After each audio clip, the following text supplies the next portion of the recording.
Atvykome į Casa Cook viešbutį esantį Hurgadoje, Elgunos regione. Taip, Elguna atskirų miestų save yra pasivadinusi. Na ir šis viešbutis išskirtinis tuo, kad turi tik pusryčiai maitinimo tipą, neturi viskas įskaičiuota, kas šiaip yra įprasta Egipte.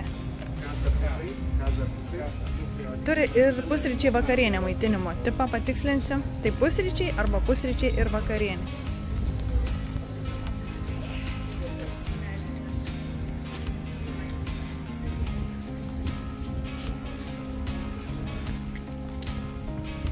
Casa Cook viešbučio vilos.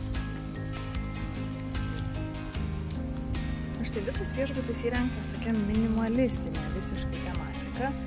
Atrodo, iš pirmo žvilgsnio jisai gal netgi kaip nepabaigtas, kaip kažko tai trūktų, bet jisai yra iš tikrųjų tokia koncepcija, tiesiog visiška ramuma, harmonija su gamta, jokių ryškių spalvų. Viešbutis pilnai atsisakęs yra plastiko, tiesiog stengiasi būti tvarus. Pažiūrėsim kambarį. Taigi, viešbučio Casa Cook Junior Suite su baseinu, su privačiu baseinu.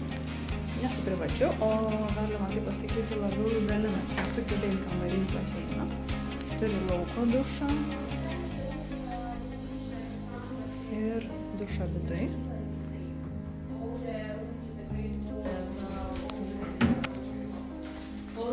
Have sleepers, bedrooms, hair dryer, mini bar, safe box, all of this available. Iron board.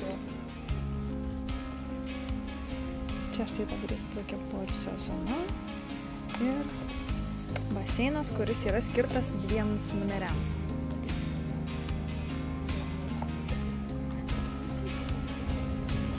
Viešbučio paplūdimys, tai matote, yra kaituotojų ir šiaip iš tikrųjų viešbutis labai orientuotas į kaituotojų sportininkus.